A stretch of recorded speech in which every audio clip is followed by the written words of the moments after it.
Достар, бізде бүгін қазір сіздерге сыйлық медитация. Көптен бері эфирде медитация өткізбеппін. Бүгін соны қолға аламын.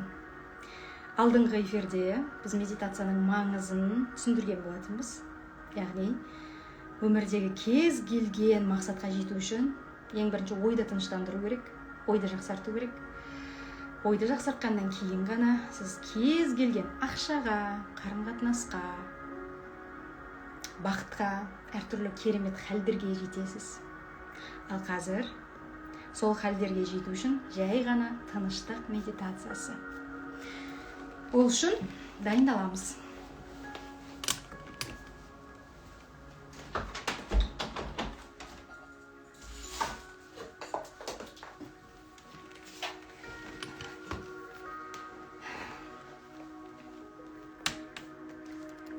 Музыканың дауысы қалай?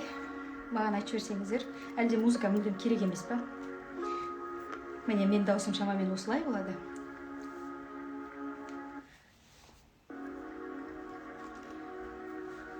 Музыка бұдан да көбірек керек па? Жоқ, азырақ керек па? Так, мынау максимальный дауысқа шығарып қояйын. Мынау 100 компьютерден. Міне максимальный дауыс. Менің даусыммен қалай, әлде музыка тым қатты тұрма? Даусым кәдімгі регулировка жасап жіберейік, сосын жайлап медитациямызды бастаймыз.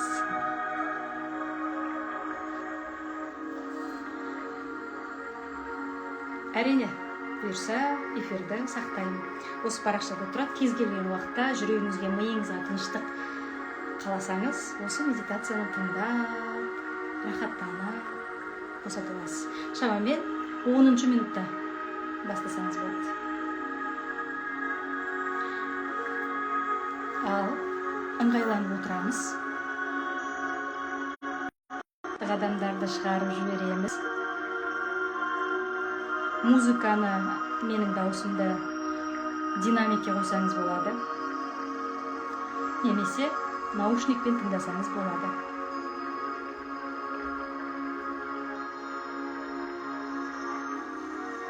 Мына музыканың дауысы сіздерге ұнап тұрма, жағып тұрма, әлде басайын ба? Бір пікіріңізді жазып жіберсеңіз.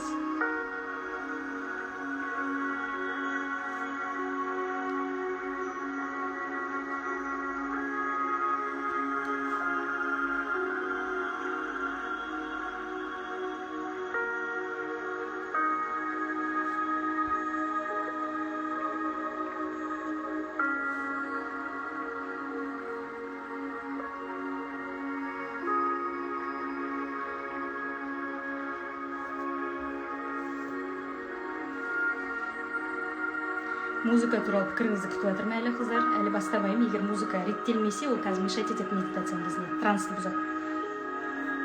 Тездетеміз.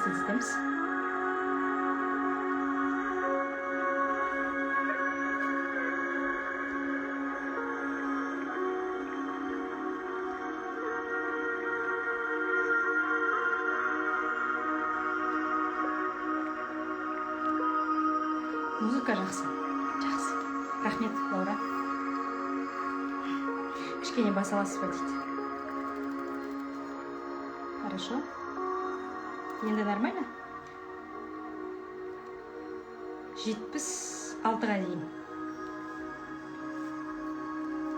Жақсы, 88-ге дейін.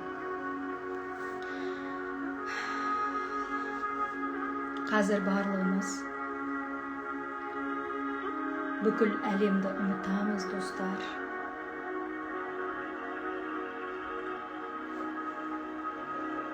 Бөлмеден артық адамдарды шығарып жіберіңіз. Ешкім кірмесін мүмкіндігінше. Тек қана өзіңіз және Құдайыңыз.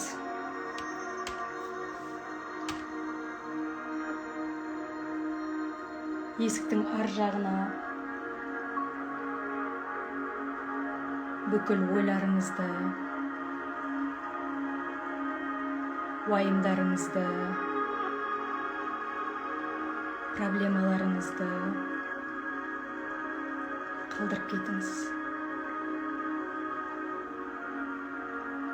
Егер қалдыра алмасаңыз, қазір ауаны мұрынмен жұтамыз. Бүкіл денемізді сол ауа арқылы аралатамыз. Есіктің ар жағына қарай ауызбен лақтырып жібереміз. Аузыңыздан негатив нәрсе, түтін, тас, қан, ірің, сарсу, бу, кез келген нәрсе. Кәдімгі шығып кетіп жатқан елестетіңіз есіктің сыртына. Қайтадан таза ауаны жұтамыз. Бүкіл денемізді аралатамыз. Негативтерімізді аузымыздан шығарып, есіктің ар жағына лақтырып тастаймыз. Сіздің бойыңызда ешқандай негатив, проблема, уайым, өткенмен өмір сүру, болашақпен өмір сүру қалмау керек. Тек қана сіз және Құдай. Тағы да соңғы рет бүкіл уайымдарымызды, негативтерімізді, проблемаларымызды, кредиттерімізді есіктің ар жағына қалдырамыз. Кеттік. Жұтамыз. Бойымызды бір аралатамыз. Негативті аузымыздан елестете отырып, есіктің сыртына қарай лақтырамыз. Қолыңызбен де жасасаңыз болады. Ең бастысы, сіздің сознаниеңіз соған сенсе болды. Әбден бойыңызды тазалап болған соң, көзімізді жұмып, ыңғайланып отырып, ойымызды тыныштандырамыз.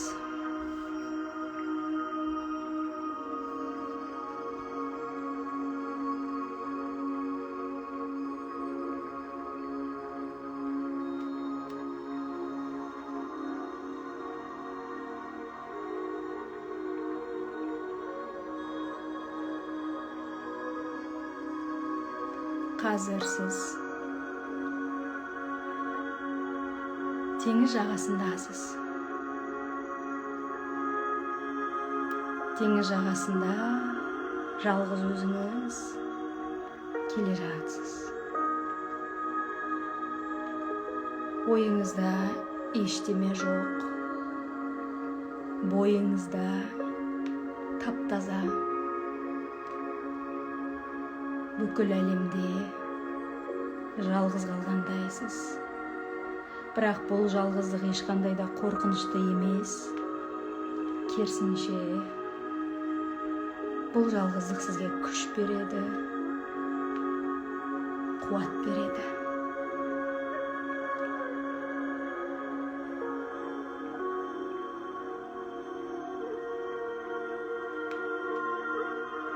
Сіз өте бақыттысыз. Жеп-жеңілсіз. Тап-тазасыз. Өткенмен де, болашақпен де өмір сүрмейсіз. Тек осы сәттесіз. Қазір табаныңызға қараңыз. Табаныңызды сезініңіз. Табаныңызда топырақтың, жып-жылы құмның әсерін табаныңызбен ерінбей сезініңіз.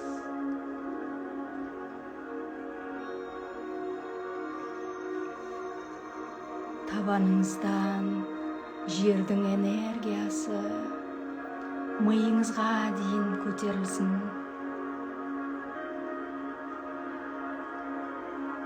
Және сізді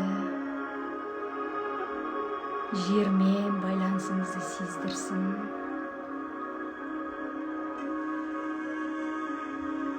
Сізді ештеме ұшырып алып кетпейді. Ештеме құлата алмайды. Ештеме жолыңыздан тайдыра алмайды. Сіз өте тұрақтысыз, бақыттысыз.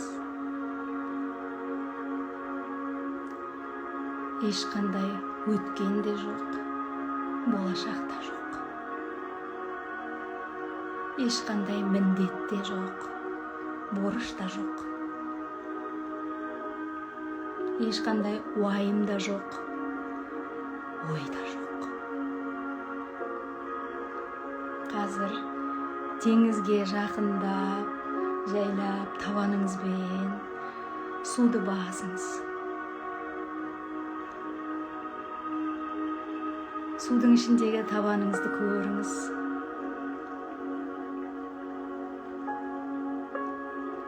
Су жып-жылы. Бойыңызға сондай жұмсақ энергия беріп жатыр.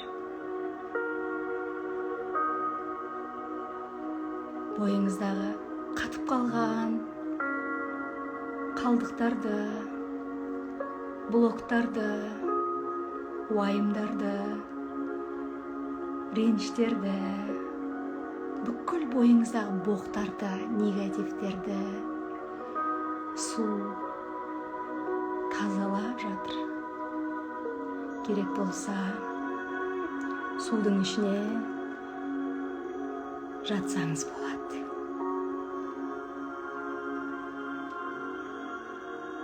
Тіпті басыңызды да батырып, жағада батып кетпейтіндей, бірақ тым таяз болмайтындай, үнсіздікте рахаттана,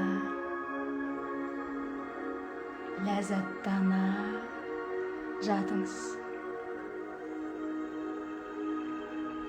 Жып-жылы су мүмкін біруге салқын су ұнайтын шығар. Бойыңызды түгел тазалап жатыр. Табаннан бастап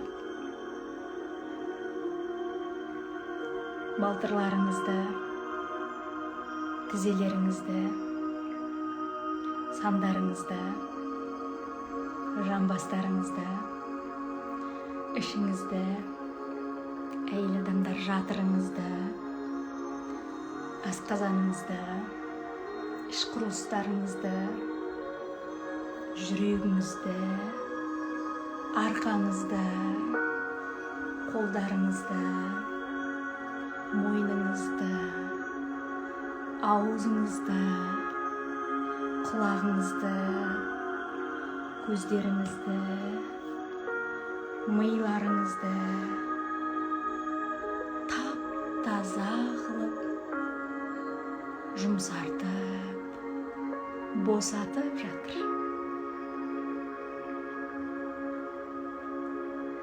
Шаштарыңыз жайылып, судан энергия алып жатыр. Шаштарыңыз арқылы миыңызға тыныштықтың энергиясы кіруде.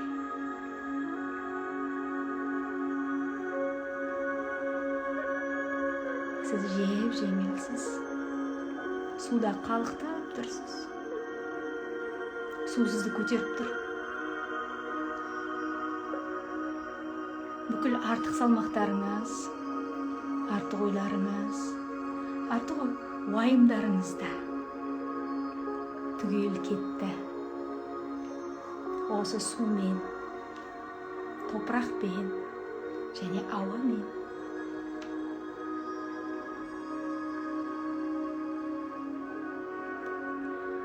Бір-екі минут уақыт берем. Осы тыныштықты, осы жеңілдікті, осы рахат сезімді толық сезінеміз.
Қазір сіз жаныңызды тыныштыққа бөледіңіз. Жайлап, судан тұрып, құрғаққа қарай шығып, жағалаудан өзіңіздің отырған жеріңізге оралсаңыз болады. Ойыңызды оятсаңыз болады, кері қайтсаңыз болады. Және өзіңізге рахмет айтыңыз. Осы медитацияны соңына дейін жеткізгеніңіз үшін жарайсыз. Бұл сізде басы ғана. Әр қарай сіздің медитацияларыңыз тереңдей береді, күшейе береді, жақсара береді. Осылайша сіз бақыт халіне жетесіз.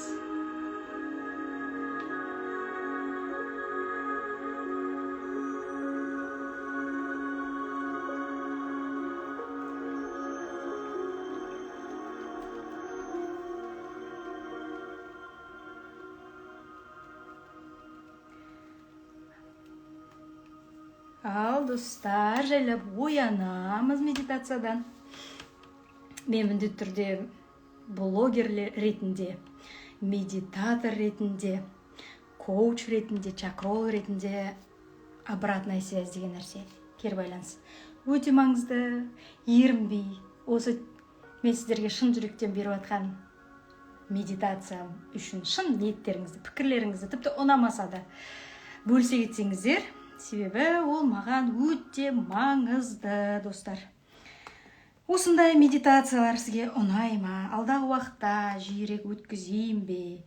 YouTube'қа салсам, тыңдап тұрасыздар ма? Бөлісесіздер ма? Басқа адамдарға айтасыздар ма? Ой, мына жақта жүрегіңе тыныштық беретін медитация бар екен. Айсара ханым сондай жасайды екен арасында. Давай, лайктарды көбейтейік. Бөлісейік, самолетиктерді жіберейік. Сол кезде Айсара ханымның медитациялары көп болады. Мүмкін тегін медитациялар кейде. Демалып қалдым, жасап тұрыңызшы, тамаша дейді. Биткен смайликтер. Рахмет, жандарым, сол ой, шынымен теңізге барып келгендей болдым. Мен де теңізге барып келдім сіздермен бірге. Астанада жүріп, теңізді қатты сағынып отырмын. Кезінде Ақтауда жүргенде қадірін білмеппін. Неге мен күнде бармадым теңізге деп ойлап отырмын. Өте қуаныштымын. Ұнады? Я, керек. Айтамыз дейді. Рахмет, сұлу шаш. қалай қиын бе екен медитация? Ал манадан бері айтып отыр ғой, ойбай медитацияға кіре алмаймын деп. Ауылға қайтқым келмей қалды дейді. Мен де сол теңізде қалып қойғым келді, жата бергім келді. Мен де бірге жата берейікші, онда кеттік. Ютубқа салсаңыз күшті бар еді. Бұйырса Ютубта қазақ аудиториясының ішінде Айсара Нұржанның медитациялары бірінші орынға шығады бұйырса. Менің мақсатым сол. Жалпы менің бұрыннан арманым сол болатын. Мыңдаған адамға, қазір уже мыңнан көбейді, 6000 адамға медитацияны жасау бір уақытта, ит чакрасын тазалау деген. Ақтауда отырып баратын уақыт жоқ дейді. Барыңызшы теңізге, тек теңіздің қасында отырудыңыз медитация ғой, просто дым жасамай. Кеттік дейді. Әумин дейді. Рахмет. Өте қуаныштымын. Қандай сезімдеріңіз бөлсіңізші, маған сол қызық сіздердің сезімдеріңіз. Ойларды шығара алдыңыз ба ана жаққа, есіктің ар жағына? Келесте ойлар бүйтіп қаптап кетсе, просто деммен есіктің ар жағына шарпып тастаңыз. Деммен есіктің ар жағына шарпып тастаңыз. Болды, рахаттанып қаласыз ғой, бойыңыз босап, жеңілдеп. Жазды есіме түсірдім. Ана қыстың ортасында күшті да негізі мына медитация. Сосын тоңып қалған жоқсыздар ма? Кейбіреулер айтады, құрсын мен қардың ортасында жүредім, мына медитацияны жасап, тоңып қалдым ғой дейді. Әйтеуір жылы су келді ма, жылы леп келді ма, топырақ жылы ма әйтеуір. Өзіме жылы болды әйтеуір. Да. Ал айтыңызшы, медитация қиын бе екен? Қиын бе екен медитация? Мана біреулер айтты ғой. Ұлдана сіз ғой, сіз айтқан. Мен медитация жасай алмаймын, кіре алмаймын деп. Қараңыз, сіз бір ай бойына медитацияға кіре алмадыңыз, сіз қазір уже 10 минуттың ішіне кіріп тастадыңыз. Сәлем қыздар. Сәлем бәріне. Сәлем. Мен Ақтауға барғанда теңіздің алдында медитация жасағам, көзімді ашсам, жыланның құйрығы шығып тұр.